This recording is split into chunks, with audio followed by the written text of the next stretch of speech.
हम आभा में डूबी स्वर्ण नगरी सोनपुर अपनी अनुपम भव्यता के लिए संसार भर में प्रसिद्ध थी। नगर के महलों की दीवारें शुद्ध सोने से बनी थीं और उनके शिखरों पर लगे मणिमाणिक के सूर्य की रोशनी में ऐसे चमकते कि लगता जैसे कोई स्वर्गिक नगरी धरती पर उतर आई हो। राजा अमर्त्य सेन इस स्वर्ण नगरी के नायक थे, एक पराक्रमी और न्यायप्रिय शासक जिनकी महिमा दूर दूर तक फैली थी। परंतु सोनपुर के अस्तित्व से एक गूढ़ रहस्य जुड़ा था जिसे केवल कुछ गिने चुने लोग ही जानते थे। इस नगरी पर एक प्राचीन ऋषि का शाप था। जिस दिन इस नगर का सबसे पवित्र और रक्षित स्थान खुलेगा, उसी क्षण यह सोने की नगरी रेत में बदल जाएगी। सोनपुर के मध्य स्थित था स्वर्ण मंदिर, जिसे नगर का सबसे पवित्र स्थल माना जाता था। इस मंदिर में एक गुप्त कक्ष था जिसकी रक्षा कई अदृश्य शक्तियां करती थीं। किंवदंती थी कि इस कक्ष के भीतर देवताओं का अमर भंडार है, ऐसा खजाना जिसकी रक्षा स्वयं दिव्य शक्तियों ने की थी। राजा अमर्त्य सेन ने अपने पूर्वजों से यह गाथा सुनी थी और उन्होंने संकल्प लिया था कि वे इस गुप्त कक्ष को कभी नहीं खोलेंगे। परंतु समय के साथ इस रहस्य को जानने की जिज्ञासा बढ़ती गई। एक दिन सोनपुर में एक रहस्यमयी यात्री आया।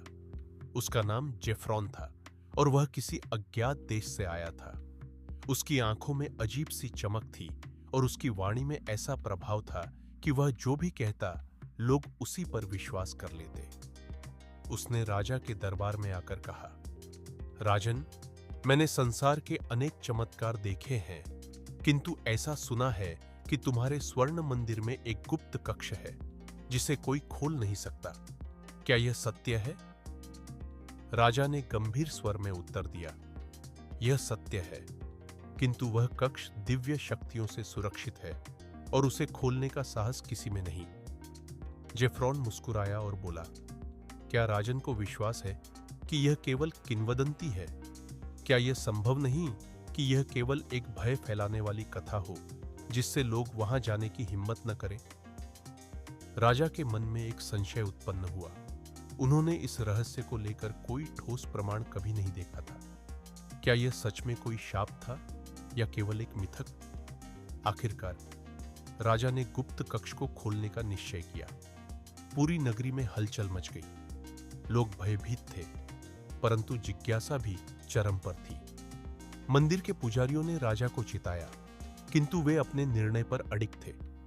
निश्चित दिन पूरी नगरी के लोग स्वर्ण मंदिर के प्रांगण में एकत्र हुए। राजा ने स्वयं अपने हाथों से कक्ष का द्वार खोला। द्वार खुलते ही भीतर से एक रहस्यमयी प्रकाश निकला और वहां एक विशाल स्वर्ण सिंहासन दिखाई दिया जिस पर एक रहस्यमयी आकृति बैठी थी।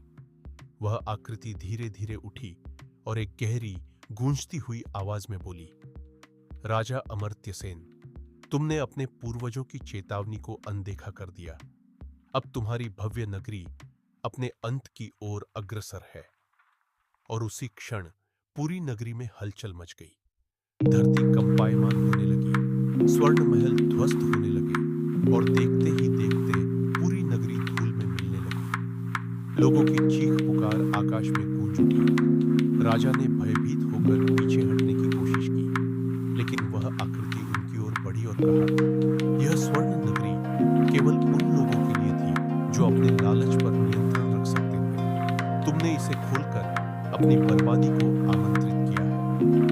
कुछ ही क्षणों में सोनपुर की भव्यता समाप्त हो। राजा अमर्त्य सेन और उसका पूरा